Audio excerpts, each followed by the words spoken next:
Bom, e aí vocês devem estar pensando, né? Como eu tenho uma coluna de aço líquido, né, talvez vocês tenham pensado como que ocorre para eu começar o processo. Eu vou tirar aço lá e vai vazar para lugar nenhum? Não, tá? Eu vou ter um dispositivo chamado barra falsa, tá? Um dispositivo metálico que é uma barra e tem uma chapa aqui, tá? Então ela vai ficar posicionada ali no lugar onde deveria estar o veículo. O metal é vazado em cima dessa barra, tá?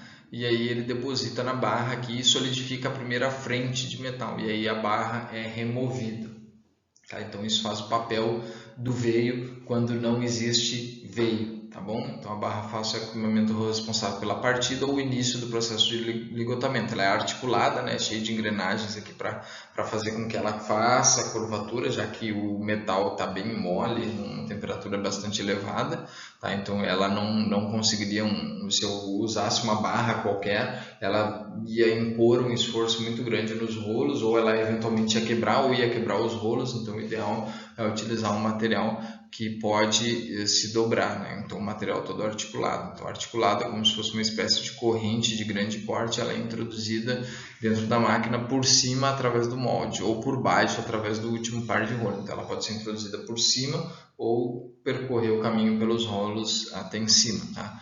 Quando a cabeça se encontra no molde, ela é posicionada aproximadamente na metade inferior deste. Então é selada, então ela é posicionada na parte inferior do molde, na metade inferior, e aí ela é selada. O que acontece? Tu impede que o metal vá vazar espaço entre a barra e o molde. Tá? O comprimento da barra falsa pode variar de projeto, mas ela situa-se entre 13 e 15 metros, tá bom? Então isso é mais ou menos para explicar como começa a operação do lingotamento contínuo, tá bom? Bom, eu vou falar um pouquinho de como que é introduzida a nossa barra falsa dentro do nosso veio, né? Então existe um negócio, um dispositivo chamado carro de barra falsa, ele que insere a barra falsa dentro do veio, tá? Então a barra falsa sendo introduzida no veio aqui, aí mais tarde eu vou mostrar como é que ela fica, tá? Então vamos falar alguns detalhes aqui para eu não esquecer, tá? Posso checar o funcionamento de toda a máquina, tá? A barra falsa é introduzida no interior da máquina, então quando a máquina para, tá? Para manutenção, normalmente o funcionamento dela todo, existe um checklist ali para ver o funcionamento dela, se está tudo ok ou se vai precisar de manutenção, tá? Vale destacar que em qualquer que seja a forma de introdução, por baixo ou por cima, a cabeça da barra falsa deverá ser a parte que fica dentro do molde. Então a gente tem a cabeça da barra falsa, vai acabar ficando no interior do molde.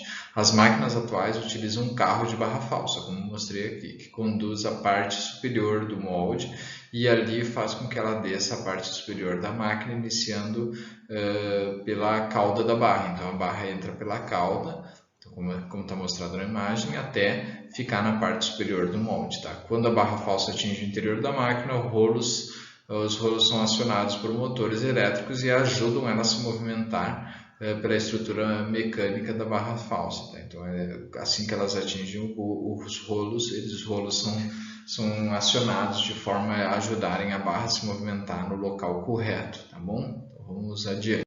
Então, vou falar um pouco da etapa de selamento da cabeça da barra falsa. Então, dentro da máquina, os rolos são acionados, passam a segurar a barra falsa. Então, os rolos é que seguram a barra falsa, tá?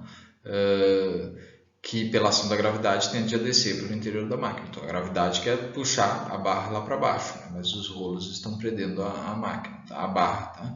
Uma vez posicionada a cabeça da barra falsa dentro do molde, ela deverá ser selada para impedir que o metal escape aqui pelos espacinhos, né? Tá? E selar a barra falsa significa fechar bem a folga existente entre o molde e a cabeça da barra, como eu havia dito. Tá? Para isso se utiliza de um artefato à base de papelão que forma uma cunha que é posicionada nas folgas existentes. Então a gente tem um artefato feito de papelão aqui que vai formar essa cunha aqui dentro da nossa barra falsa, tá? Dentro do nosso molde. Tá?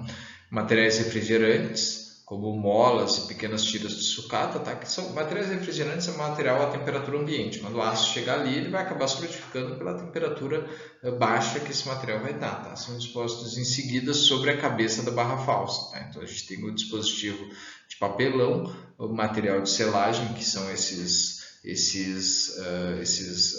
sucata, pedaços de mola, tá? Em seguida, sobre a cabeça então esses materiais eles são colocados, né, sobre a cabeça da barra falsa para acelerar a solidificação do aço líquido que chegará ao molde e também a fim de protegê-la contra danos derivados do contato com o aço líquido. Então a gente coloca aqui o material também para evitar o contato entre o aço e a barra, porque o aço vem em uma temperatura muito quente e eventualmente ele pode acabar se fundindo com a barra. E isso não é o ideal, né? O ideal é que ele chegue aqui já meio solidificado e fique preso nesse material de selagem aqui, tá bom? Então vamos seguir adiante falando mais um pouquinho da barra falsa e do início da operação. Então eu vou falar agora do início do lingotamento, né? Terminada a selagem, a máquina está pronta para a operação. Então até o que eu descrevi ali, a máquina está pronta para a operação. Então o início da operação se dá para a chegada da panela que contém aço líquido na torre de panela. Então a panela chega lá na torre de panela antes do distribuidor, então aí começa a operação. Então o distribuidor é aquecido de maneira adequada e é então posicionado sobre o molde e as válvulas submersas são adequadamente conectadas. Então as válvulas submersas todas são colocadas, tá? E o distribuidor é colocado na posição ali conforme vocês viram nos desenhos anteriores. Tá? Todos os insumos utilizados na operação da máquina, como por exemplo pó fluxante, válvula longa, tubo submerso, entre outros, estão disponíveis para uso. Então, todos os materiais já estão ali posicionados. A panela é então posicionada sobre o distribuidor e sua base é conectada à válvula longa, aquela válvula que faz com que aquele tubo que faz com que a panela, o aço não entre em contato com o ar atmosférico, conectando a panela ao distribuidor, tá bom? Em seguida, utilizando-se de comando de controle, a panela é aberta através da válvula gaveta e o aço líquido chega até o distribuidor. Então, o aço vaza lá da panela e cai dentro do distribuidor. Nesta etapa, a preocupação é cobrir rapidamente o aço líquido com palha de arroz a fim de evitar perdas térmicas acentuadas. Lembra aqueles materiais que são adicionados para que não haja perda de calor do aço para o ambiente? Então, esses materiais são principalmente palha de arroz, tá? Que eles estão ali para evitar a perda térmica, né? Então eles formam como se fosse uma escória cinza deles, vai formar ali e evita a perda térmica. Decorrido alguns minutos, o distribuidor é aberto e o aço líquido chega dentro do molde. Então o aço fica uns minutos dentro do distribuidor até ele encher no distribuidor e depois ele é vazado para o molde, tá bom? Bom, então eu vou falar um pouquinho aqui do início do processo de lingotamento, tá? Então eu tenho um textinho aqui que eu vou começar lendo, depois eu vou explicar com a figurinha aqui, tá? O enchimento deve ser adequado, nem muito lento, pois pode haver uma rápida solidificação e má formação da garra. Então o que acontece? Eu não posso deixar que o enchimento ocorra de maneira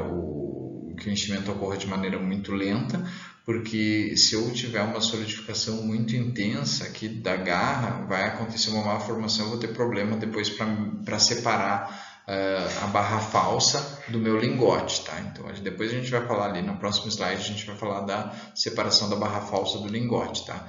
E nem muito rápida, pois ele pode remover todo o material de selagem provocando acidente. Lembra que o material de selagem ele serve para evitar que o aço líquido saia para fora do molde, né? Então, se eu vazar muito rápido aqui, eu posso remover todo o material de selagem e aí o escape desse aço líquido pode promover um acidente, tá?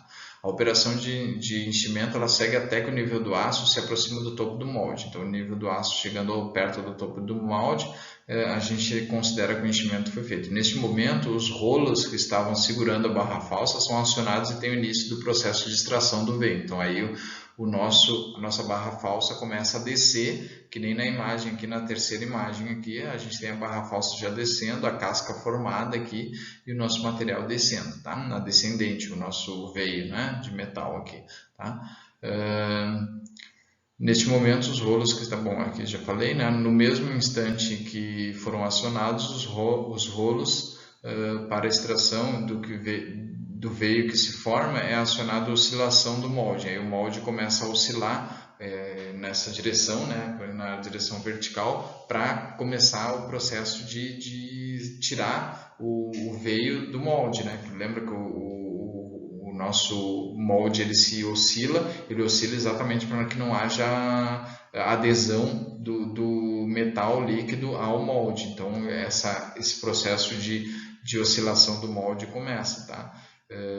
E além disso, para dar início, e aí começa a dar início à lubrificação da pele, tá? Que é a adição de lubrificante ali na parte superior, né? Que ele vai escorrer com a compressão da minha barra, ele vai escorrer pelas laterais do nosso lingote, tá? O veio que começa a se formar encaminha-se para o interior da máquina, deixando o molde para trás. Então o veio começa a descer para a parte de baixo da máquina, para o interior da máquina dos rolos, né? Ao sair do molde, a água de resfriamento é ligada e inicia-se a segunda etapa de solidificação, tá? Que é a solidificação direta lá, o resfriamento direto via os sprays que vão resfriar o meu material, tá bom? Então vamos adiante. Então vamos falar um pouquinho aqui da extração do veio e da desconexão da barra falsa, tá? O veio segue sua caminhada pelo interior da máquina, passando pelos pontos de curvamento e endireitamento. Então, ele passa pelo curvamento, depois vai passar pela parte de endireitamento, no sentido da parte inferior, né? Então isso tudo vai no sentido da parte inferior. Antes, porém, é preciso desconectar a barra falsa. Isso acontece no momento em que a cabeça da barra falsa mais o veio preso saem, tá? Então a cabeça da barra falsa, essa parte aqui, uma vez que ela sai da máquina, tá? É feita a desconexão. Numa determinada posição, o cilindro hidráulico empurra a cabeça no sentido de baixo para cima, fazendo ser removida do veio formado. Então o cilindro vai empurrar a cabeça de baixo para cima e vai quebrar aquela ponta ali feita com aquele material de selagem, tá? Aquele material de selagem junto com aquela barra de papel ali de papelão que acaba sendo consumida, tá? Quando o metal líquido vaza e atinge ali a cabeça da barra falsa, tá? Após esta operação, o veio formado segue em direção à máquina de corte para ser seccionado em comprimentos conforme a necessidade de cada cliente. Então, após essa remoção aqui, a barra falsa é desconectada e removida por ganchos, enquanto o veio vai para a máquina de corte, tá bom? Então assim finaliza a nossa operação do equipamento de lingotamento contínuo, tá? Então agora eu vou mostrar algumas fotinhos ali e a gente vai encerrar a aula, tá bom? Então vamos adiante. Bom, então aqui eu tenho uma foto do veio saindo da máquina, tá? Ele passando a partir do último rolo aqui, que é praticamente o único momento onde a gente tem efetivo acesso a imagens, tá? Então aqui a gente tem um veio, outro veio, são vários lingotes aqui, entendeu? Então aqui o veio está saindo da máquina e está indo lá para a máquina de corte. Então é isso que vocês estão enxergando aqui nessa imagem, tá? Então vamos para a próxima imagem. Aqui a gente tem uma chapa que foi lingotada, tá? Ela já saiu ali dos rolos, né? E ela está passando agora para a etapa de corte. Então aqui tem o oxicorte cortando a chapa para produzir a nossa chapa lingotada aqui, tá bom? Então aqui a gente está já bem no processamento final, tá? Aqui a gente tem outra chapa, uma chapa mais fina, passando por uma última etapa antes do corte. Ela está passando por um resfriamento aqui, como vocês podem ver, tá? Então ela está saindo o veio aqui dos rolos e indo para a última parte, que é a parte do corte, tá bom? Então essa aqui é um jato de resfriamento aqui que está destinado a fazer o resfriamento dessa chapa, tá? Então isso é nosso último slide. Agora eu vou para o slide de encerramento e a gente está encerrado com a parte de lingotamento contínuo, tá? Então tá, pessoal, essa aqui era a nossa aula de lingotamento contínuo, tá? Então eu quero agradecer a todos que assistiram até aqui, tá? E falar que se vocês tiverem dúvidas, vocês podem me procurar em sala de aula, corredores do IF ou laboratório, onde eu tiver no IF, vocês podem me procurar, tá? Se a gente não tiver como se encontrar pessoalmente, você pode me mandar um e-mail aqui nesse e-mail que eu coloco aqui no slide, ou então você pode me enviar um WhatsApp se você tem meu contato, ou então ainda tem outras alternativas, como usar o Google Classroom ou o Moodle para se comunicar comigo, ou então, bom, de qualquer maneira que você consiga arranjar aí, se você for do Instituto Federal de Mato Grosso do Sul, Campus Corumbá, você pode tentar, tá? Agora, se você não for do Instituto Federal de Mato Grosso do Sul, você pode usar o e-mail, que se você tiver alguma dúvida, sugestão ou crítica, você pode se comunicar comigo e se eu souber responder, eu vou responder, tá bom? Então eu queria agradecer a todos mais uma vez que assistiram até aqui, desejar um bom dia, boa tarde, boa noite para vocês e um abraço e tchau, tchau.